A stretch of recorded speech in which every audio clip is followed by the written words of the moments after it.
नमस्ते दोस्तों, मैं सुमन शर्मा आप सभी का स्वागत करती हूँ आपके अपने चैनल सुमन एजुकेशन हब में। आज के इस वीडियो में मैं 2 कमेंट्स का रिप्लाई कर रही हूँ।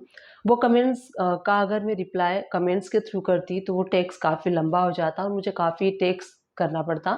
इसलिए मैंने सोचा कि वीडियो के थ्रू उस कमेंट्स का रिप्लाई कर देते हैं, सो दैट आपको ईज़िली समझ में भी आएगा। तो सबसे पहला जो कमेंट्स है वो कमेंट्स में यहाँ पे रीड करती हूँ, उसके बाद उसका सॉल्यूशन मैं आपको बताऊंगी।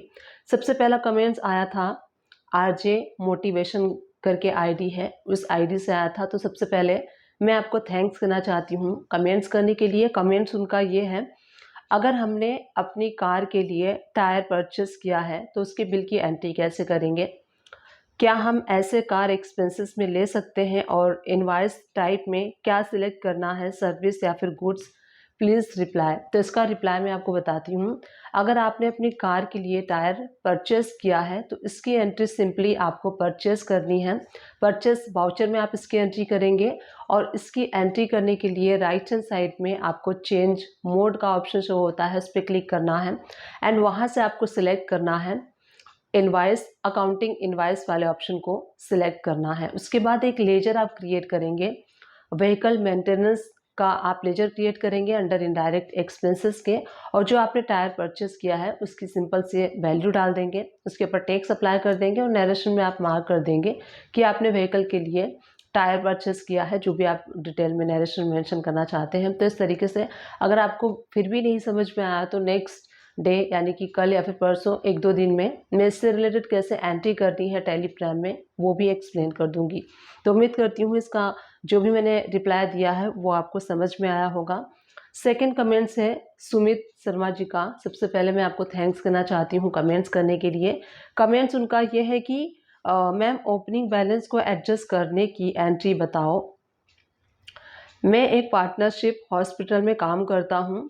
पहले जो अकाउंटेंट था वो सिर्फ पेमेंट एंड रिसीप्ट का एंट्री अकाउंट में शो करता था, लेकिन मैं पहले परचेज शो करता हूँ फिर एक्सपेंसेस बताता हूँ। जैसे परचेज ऑफ मेडिसिन अकाउंट को डेबिट करता है एंड जो डिस्ट्रीब्यूटर नेम है उसको क्रेडिट करते हैं। अब मैं जब इस ईयर का डिस्ट्रीब्यूटर का ओपनिंग क्रेडिट बैलेंस डालता हूँ तो वहाँ पे बैलेंस शीट में आता है opening balance does not match.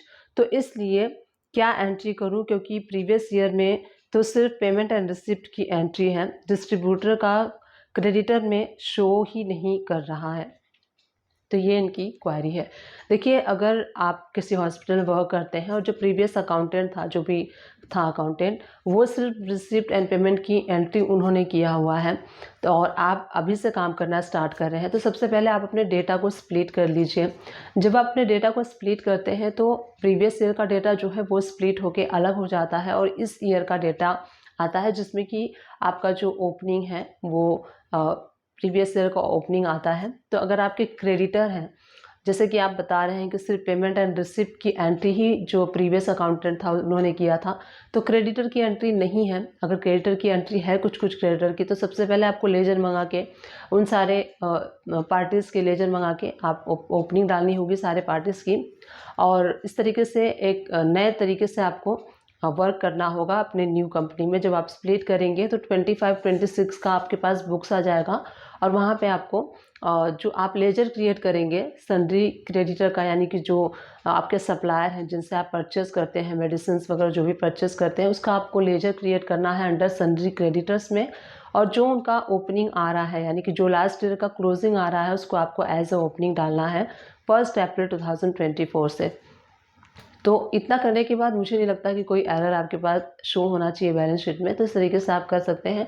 आपको पूरा एनालाइज करना होगा, क्योंकि आपका जो अकाउंटिंग का वर्क है वो कंप्लीट हुआ ही नहीं है, सिर्फ पेमेंट एंड रिसिप्ट की एंट्री हुई है और बाकी काम हुआ ही नहीं है। तो सारे काम को आपको अपने एंड पे अच्छे से इंडिपेंडेंटली करना होगा। सारे एक्सपेंसेस बुक करने होंगे, आपको परचेस की एंट्री करनी होगी, डेली बेसिस पे जो भी आपके ऑफिस में एक्सपेंस होते हैं उसको भी बुक करना होगा, आपको बैंक की एंट्री करनी होगी। तो सारा A to Z आपको काम करना होगा, तभी आपका वर्क जो है प्रॉपर हो पाएगा और अकाउंटिंग का डिफरेंसेस बैलेंस में नहीं शो होगा। अगर जिन जिन पार्टियों से आप मेडिसिन परचेस करते हैं उन पार्टियों से आप उनके लेजर मंगा के और अपने बैलेंसेस को चेक कर लीजिए। जो भी ओपनिंग बैलेंस आ रहा है वो ओपनिंग बैलेंस डाल लीजिए डेटा को स्प्लिट करने के बाद।